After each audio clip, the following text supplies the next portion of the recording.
What is your POV? What is your point of view? This is another quiet and serene setting. This is Lake Superior. If you listen carefully, you can hear a young boy trying to skip smooth, flat rocks off of the surface of the quiet water. You might hear the squawk of an occasional seagull as well. I chose this quiet, lovely lake as the backdrop for this short devotional today because we are still in the midst of some disheartening events right here in the Twin Cities.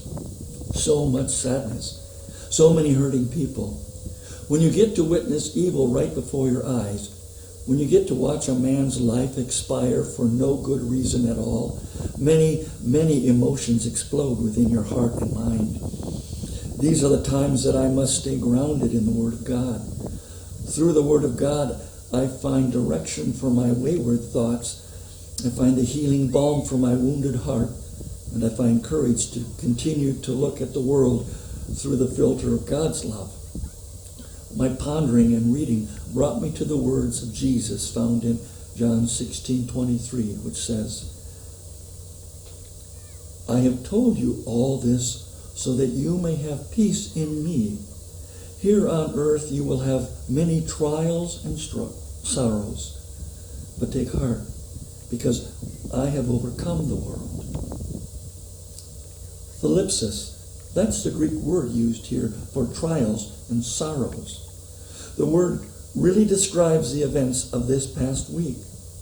Thalipsis means pressure, oppression, stress, anguish, tribulation, adversity, affliction.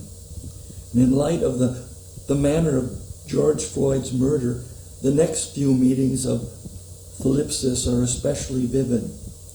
Thalipsis also means crushing, squashing, squeezing distress. Imagine placing your hand on a stack of loose items and compressing them. That is thalipsis, putting a lot of pressure on that which is free and unfettered. That description reminded me of when I was a paper boy and had to get my evening papers that I delivered each day from the paper shack. The papers were bundled together in stacks of 50 with 2 tightly wound wires. And when I cut the wires with a wire cutter, the compressed papers expanded because they were no longer under pressure. Jesus said that in this world we would have this kind of spiritual pressure in our lives. It isn't pleasant. It is very difficult. God uses this kind of pressure to reveal what is inside our hearts. The word thalipsis is also used of crushing grapes or olives in a press. Jesus had many trials and sorrows in this world, and so will we. But Jesus said, rejoice or take heart, because I've overcome the world. He lives in us, and by His grace, if we will allow Him to, He will help us overcome these trials and sorrows as well. Ever since the tragedy on Memorial Day last week, I have had this song running through my mind. It has been an encouragement. The song was written by Michael Kelly Blanchard, and it's called Be Ye Glad. Here are the lyrics. In these days of confused situations, in this night of a restless remorse, when the heart and the soul of a nation lay wounded and cold as a corpse, from the grave of the innocent Adam comes a song bringing joy to the sad. Oh, your cry has been heard, and the ransom has been paid up in full. Be ye glad. Oh, be ye glad. Oh, be ye glad. Every debt that you've ever had has been paid up in full by the grace of the Lord. Be ye glad. Be ye glad. Be ye glad. So be like lights on the rim of the water, giving hope in a storm sea at night.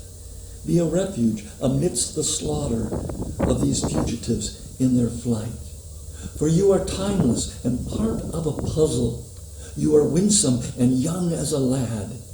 And there is no disease or no struggle that can pull you from God. Be ye glad. Oh, be ye glad. Oh, be ye glad. Every debt that you've ever had has been paid up in full by the grace of the Lord. Be ye glad. Be ye glad. Be ye glad. Oh, be ye glad, oh, be ye glad.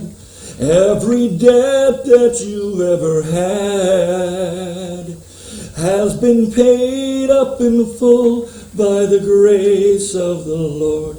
Be ye glad, be ye glad, be ye glad. Stay strong, little flock, until victory. And that's how I see it.